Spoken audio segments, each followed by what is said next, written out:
And we are back live from the PlayStation booth at E3. We're going to talk about one of my most anticipated upcoming PlayStation VR games, and that is Creed, Rise to Glory. This one's incredible. Welcome, Survios team. Great to have you guys here. Wow, that's all I can say about this one. I had a chance to play this a couple of weeks ago. This is a very intense boxing game. You use dual PlayStation Move Motion controllers. The VR headset is a perfect fit for leaning, dodging. It's just an incredibly intense experience, and I have a funny feeling it's going to be a great workout, certainly for me. Yeah, that's for sure. I was huffing and puffing by the end of that demo, but I just wanted more. I mean, we're going to make sure you're going to get your cardio in for Yeah, exactly. So tell me a little bit about sort of what separates this from some of the other boxing games, the more traditional boxing games we've seen out there. I mean, VR just really opens up a whole new dimension here. Oh, it absolutely does. I think, from the beginning for us, it was we wanted to really make Melee in VR feel incredible, right? That's really where we started as a starting point. So Eugene and myself for, several years now, we're like, we really want to do this, and we finally had the opportunity here to make hitting things and getting hit feel just incredible. And this is, we ended up coming up with this new technology, this new system that we call the Phantom Melee technology, and I'm going to let Eugene explain that in just a second. But the basic premise behind it is people have been trying to solve this in VR, but they've been doing it in ways where they're fighting the systems. And we really just had to embrace your game avatar and your player avatar as separate concepts. And as soon as we separated those and gamified it, that just unlocked the incredible features you see in the game today. I mean, just real quick here, we're seeing some footage, and I just want to point out, you've got to keep your hands up in this game. That's a huge part of it. It really feels like you are boxing. That is the thing. It doesn't feel like it's sort of some artifice, it's some sort of artificiality to it. It really feels like you're waiting for him to expose his cheek. You see his jaw stick out, and you crack him with it. It's an incredible feeling. Yeah, absolutely. When we set out to make this game, we really wanted to induce that fight or flight response. And with it, we didn't want to create something more of a punch-out, while we love punch-out, but we didn't want it to be the memorization of patterns and gesture-based. Oh, this is a duck. This is this is a slip. This is a punch.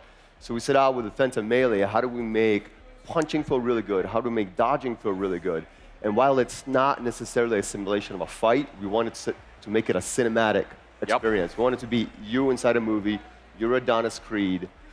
And with it, the Phantom Melee allowed us to do that. It allowed us to separate you out, to sometimes see yourself in a third-person perspective. You can get hit so hard, you're knocked out of your body. Yeah. And now you're acting out yourself in this movie of you stumbling back, trying to catch your balance. That's nice. So you're playing as Adonis, right? You're playing as Adonis So Creed. tell us the story about the game and what you'll be going through as you're playing. So the story is not tied to Creed 1 or Creed 2.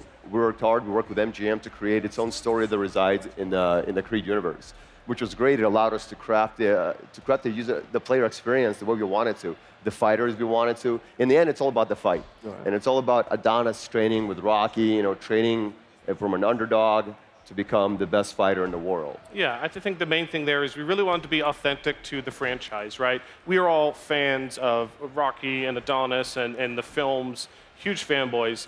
And the main thing for us is we wanted to expand upon the universe, not just relive exactly what you saw in the films. So the first film has already been out. The second one's coming out, I believe, around Thanksgiving later this year. Really stoked about that. Awesome. And so the opportunity we had to do working with the filmmakers and with Michael B. is that we got to flesh out some of his story that you don't see in the films, right? So we're actually going to go to some of the earlier fights that they talk about, but they don't show. Some content in between the two films. We're really excited about That's really, really interesting. Can you also tell us a little bit about single player versus multiplayer? Well, with multiplayer right now, right now we're focusing on single player. Multiplayer is something we're actively experiencing on, but we're not fully announcing anything yet.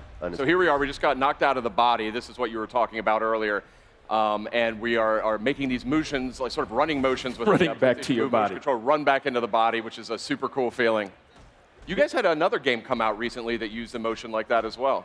That's right. That was our last product. That was actually called Sprint Vector. That was a great game. That project was all about solving locomotion in VR. Yeah. That was our focus. So it's about making, the disconnect happens when the mind and the body aren't thinking the same things. So as soon as we had the player pumping their arms, moving like they were ice skating, if you will, or cross-country skiing, that was the solve. That was the magic. And you see, now that we have locomotion, we're going to be using it in all of our projects going forward. You see, as Adonis, he got knocked out by Rhino there. He punched him so hard, the ref was counting to 10, and the player has to rush back into his body before he gets to the 10 count. And of course, course, the more times you get knocked down, the harder and harder it's going to be to get back in time. I love that you guys are really tackling like the big challenges in VR, the mechanics, developing a VR vocabulary for gameplay.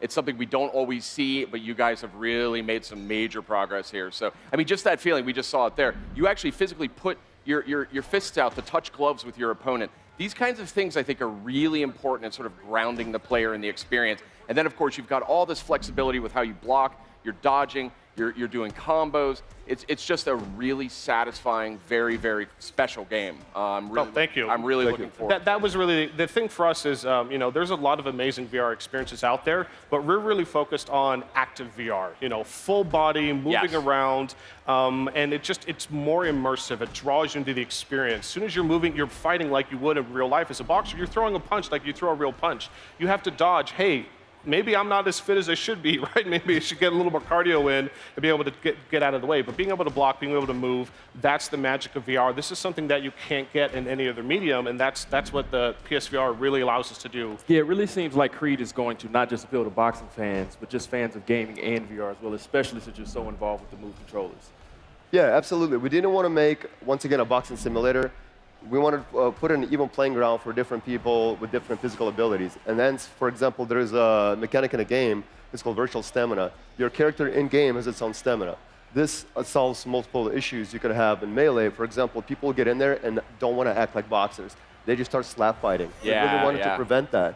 And hence, if you're really active and you're doing wrong moves that a boxer wouldn't do, your stamina starts lowering, your gloves become red, and then you start trailing behind you, and they become really, really weak hits. And it's really, it drives. It's not something we say you can't do that. You can do anything you want, but it drives subconsciously the player to perform certain actions. About, you know what, maybe I should block. Get more tactical, choose your shots, just like a real fighter, right? Exactly, you got to be strategic. They learn it right away, too. You see it. As soon as you all of a sudden, you feel that latency and your Adonis is not performing at as fast as you're moving in real life, well, guess what? Your opponent's going to pop you in the face because your hand is lagging behind.